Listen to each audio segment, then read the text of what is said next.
The International Criminal Court, ICE prosecutor, has announced earlier today that his office had requested arrest warrants for Israeli Prime Minister Benjamin Netanyahu, his defense minister, and 3 Hamas leaders of alleged war crimes. In a speech, the ICC chief prosecutor, Karim Khan, said after over 7 months of war in Gaza that he had reasonable grounds to believe that the 5 men bear criminal responsibility for alleged war crimes and crimes against humanity. Now let's have more details of that in this report. Israel and the United States are not members of the ICC.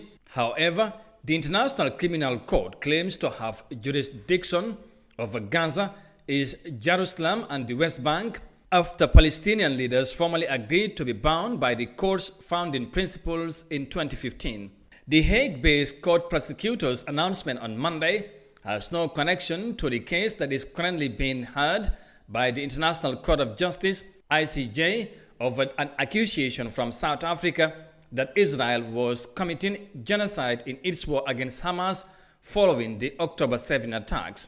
Chief Prosecutor Khan accused the Hamas leaders of having committed crimes including extermination, murder, hostage-taking, rape and sexual violence, and torture. In his speech, Karim Khan accuses the Israeli Prime Minister and his Minister of Defense of similar crimes, saying, on basis of evidence collected, they bear criminal responsibility of several international crimes committed on the territory of the State of Palestine. Today, that I have reasonable grounds to believe, on the basis of evidence collected and examined by my office, that Israeli Prime Minister Benjamin Netanyahu and Minister of Defense Yoav Gallant bear criminal responsibility for the following international crimes committed on the territory of the State of Palestine from at least the 8th of October 2023. The crimes include starvation of civilians as a method of warfare, willfully causing great suffering, serious injury to body or health or cruel treatment, willful killing or murder, and intentionally directing attacks against a civilian population.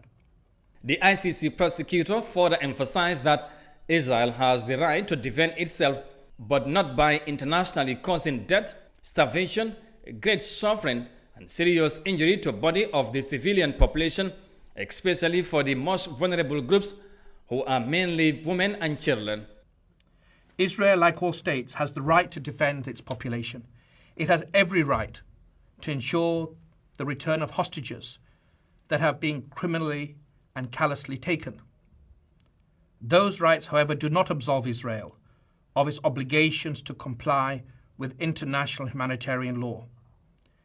Intentionally causing death, starvation, injury, and suffering to the civilian population, including so very many women and children, are criminal means to achieve military and political goals. That's what we allege. As I have repeatedly underlined, since last year in Egypt, in Israel, and in Palestine, and again this year, those who do not comply with the law should not complain later when my office takes action based upon solid evidence. The warrants against the Israeli politicians mark the first time the ICC has targeted the top leader of a close ally of the United States. The decision puts Netanyahu in the company of the Russian President Vladimir Putin, for whom the ICC issued an arrest warrant over Moscow's war on Ukraine, and the Libyan former President Muammar Gaddafi, who was facing an arrest warrant from the ICC for alleged crimes against humanity at the time of his capture and killing in October 2011. Located in The Hague, Netherlands, and created by a treaty called the Rome Statute, first brought before the United Nations, the ICC operates independently. Most countries, 124 of them, are parties to the treaty, but there are notable exceptions, including Israel, the US, and Russia.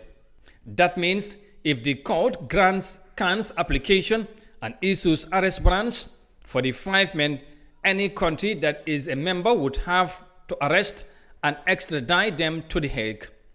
Under the rules of the court, all signatories of the Rome Statute have the obligation to cooperate fully with its decisions. This would make it extremely difficult for Netanyahu and clan to travel internationally, including to many countries that are among Israel's closest allies, including Germany and the United Kingdom.